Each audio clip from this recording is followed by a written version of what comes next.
This legislation against homosexuality is now law. The president decided to append his signature. And first of all, what do you think about the timing? Because we had the issue of Somalia, those deaths. Then there was some other thing also.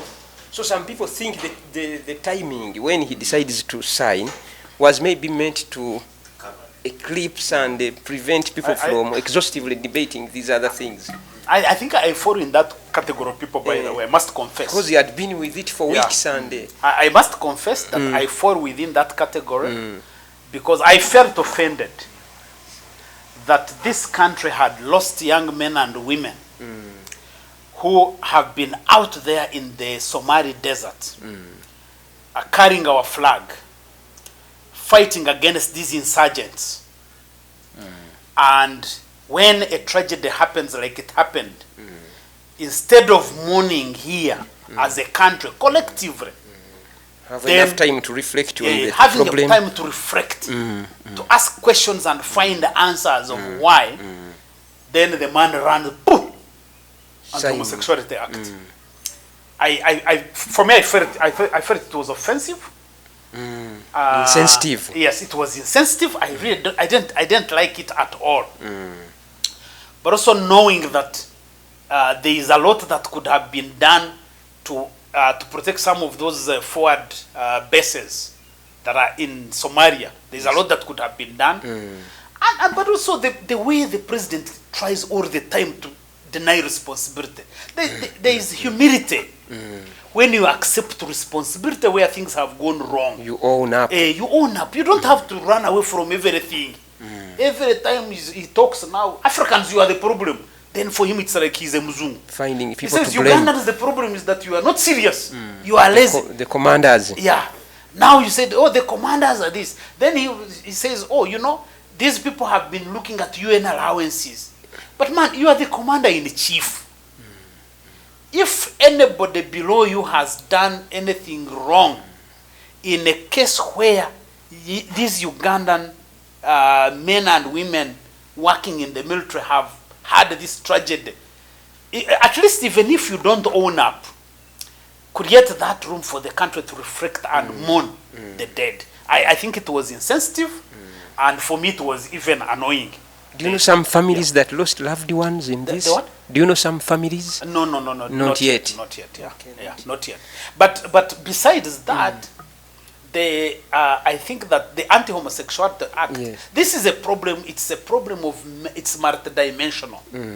From us as a country, this is a cultural problem. Yes. For people who are deeply religious, it can be looked at it as a spiritual problem. There are others who have argued and said, oh, you know, people, these homosexuals and come and give people our people money. So that means that you are dealing with an economic problem or poverty. But those of us who study geopolitics, we know that there is a geopolitical problem because of the fight between the West and Russia and China. So this is a multidimensional issue that needs to be dealt with in a multidimensional way. I think the president, to his credit, has tried to say, oh, we should try, these are perverted, so we should try to help them.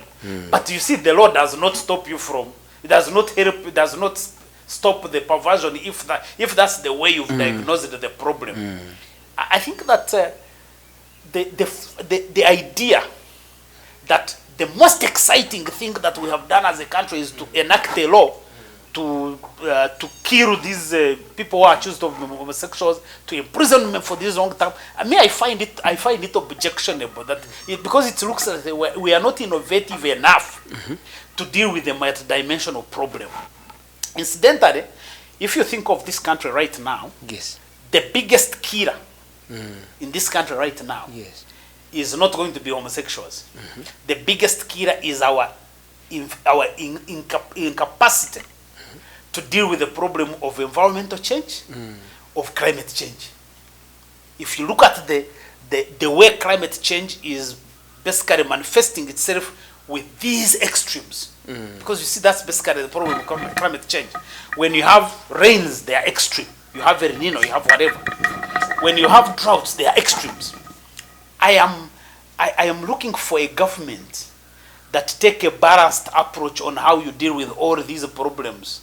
But you don't want to all of a sudden say that, oh, the homosexuals are the biggest problem that we have, and therefore the entire country gets excited about enacting a law when you are dealing with the multidimensional problem. Where are the other solutions that deal with the other dimensions of the way we saw Parliament vote around this issue? Would you call it populism?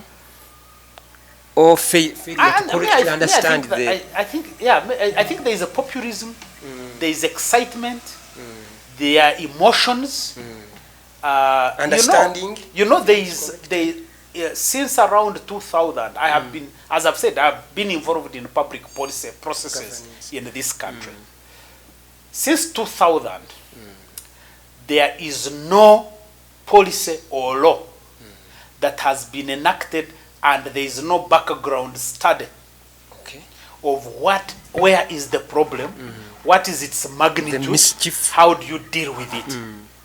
It is the only, I think right now it is the latest, I think, is the Anti-Homosexuality Act that was enacted without, where everybody says we are being overwhelmed by homosexuals. There are stories in the papers, this kid has been molested, this one has been molested here, and everybody goes to Parliament, they all meet with church leaders, we have a law. If you ask, I think that even the NGO Bureau and the Ministry of Internal Affairs tried to even find out which organizations are promoting LGBTQ. They came up with some document that was neither here nor there. I think that a public policy issue of this significance should have required a very deep study and analysis of the nature of the problem. What are the drivers? If Ugandans are becoming more LGBTQ, we were not always like this. Yes. So what has changed? If it is people who are bringing these new cultures, who are they? What are their motivations?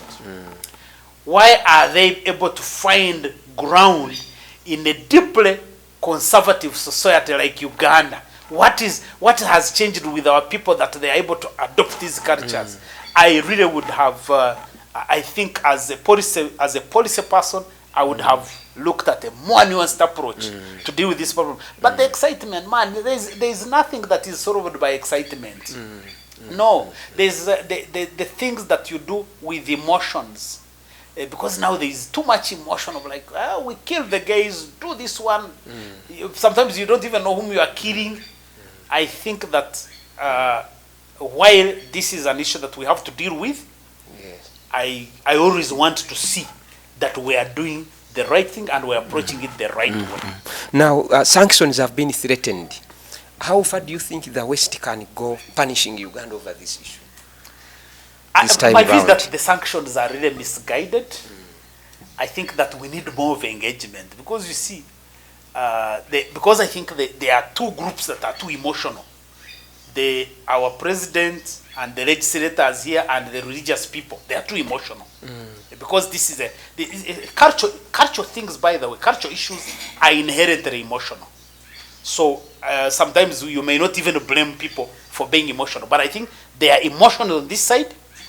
But I also think that the development, the Western countries that are known to promote these practices, I think they are also responding with emotions. My view is that there is a need to find common ground and seek understanding on both sides. Because where does this lead us? These ones are saying we are cutting money. These are lives. The money that the West spends here is important. Nobody should tell you a lie, because the ones who are saying we can lose all the money, these ones have their own way of surviving. You and I, John, we don't have access to the budget. Anita Mong, the speaker, who just said we have to pass this law, has a budget of so many billions. Is it 39 billion? 13 billion. Yes. She has a budget in 12 months by Ugandan taxpayers. The president has a budget 450 billion. The MPs, they have salaries. For which they don't have to do any work. No, for which they don't have to do any work. So I don't want this whole thing of like, oh no, we can survive without donors. What? No, I think that we need to be more sensitive in our approach and discussion to this matter. So it is not enough for you to say we will enact this law. If they want to cut the money, let them cut, because for you are already covered. You are looked after by the taxpayers. So in other words, the money that was going to come for working on a road, because you see the assumption is that all the money that is coming is to promote homosexuality. And I think that's a wrong assumption. There is money that is coming to pay for health care, there's money for doing roads, there's money for supporting agriculture and other things. So that's why I would say, rather than being emotional and failing to understand the implications, because for you have a budget where Ugandan taxpayers are paying for you, I think there can be a meeting point of where, how do we make sure that you guys who give us money to do our things, please don't interfere with our operations. We have culture, we have values, and they are important to us. We need harmonization. We need to harmonize. Please don't push this thing on us. Yes, okay, you like this thing, but we don't have to like it because you like it. So let's sit. And I think that, and you see the reason this thing is very provocative, and that our president, we always have to give him credit that he knows how to engage these international development partners. If he chose that path, I know he would work out a middle ground. Because this time round he has been more cautious and not as enthusiastic as his MPs. No, he has. He has been sending credit him for that. No. He has been sending his MPs. He has been, to legislate this thing. Absolutely, because you see, for Museveni, incidentally, he speaks both the international and the local audience. Politically here, this issue is a big win. Is a political win. It's a vote winner. By the way, you also have to understand is that most of these leaders, when they reach the kind of age and the amount of time they have stayed in power, like Museveni, they also behave the same way, by the way. If you think of Gaddafi, the level of what you would call some level of arrogance against the West. Gaddafi, Mugabe is the best example. Normally, when they have overstayed in power, they have to create an enemy and mobilize all of us. So in other words, all our problems are brought by the West. The West are imposing a Bisiaga on us. The West are doing this. They are interfering in our internal affairs. But normally that comes much later as the regimes age. So that's why I believe if Museveni was not also wanting to win some political capital out of this thing, most likely he would be there negotiating with them and say, okay, what do we need, how do we make sure that you don't interfere with our cultures here? What are the things that we need to agree on? So I think I honestly believe that the way the president has led, and he's a firm. I think that's one thing that I credit him for, that in most cases on certain things he's firm. I remember one of the things that he did that was very, very fundamental is when in the early 1990s, when the World Bank and IMF was saying we should not spend on defense. And yet we had an insurgency going on in northern Uganda. And the president was a firm. We have to put money in defense because we have to defend ourselves. And the donors accepted. Eventually accepted by being firm but also putting your case. So I think that the president has that capacity. So you believe we have the last word on this as well? But on this one, I think he also enjoys it. He enjoys going to the public meeting, this public meeting, and say, these Westerners, they are arrogant. They let them take their money. But man, leave alone the money for Bisiaga, because that one, they have also not told us. They haven't told us who is bringing the money. And where it is. Because you see, we have the Financial Intelligence Authority. It is supposed to be tracking this money. Yes. if there are organizations that are bringing this money, there must be a way it's coming There in, should unless be they are some saying they have literature. failed. So if they could tell us, but if they are not telling us, then all of them are being emotional.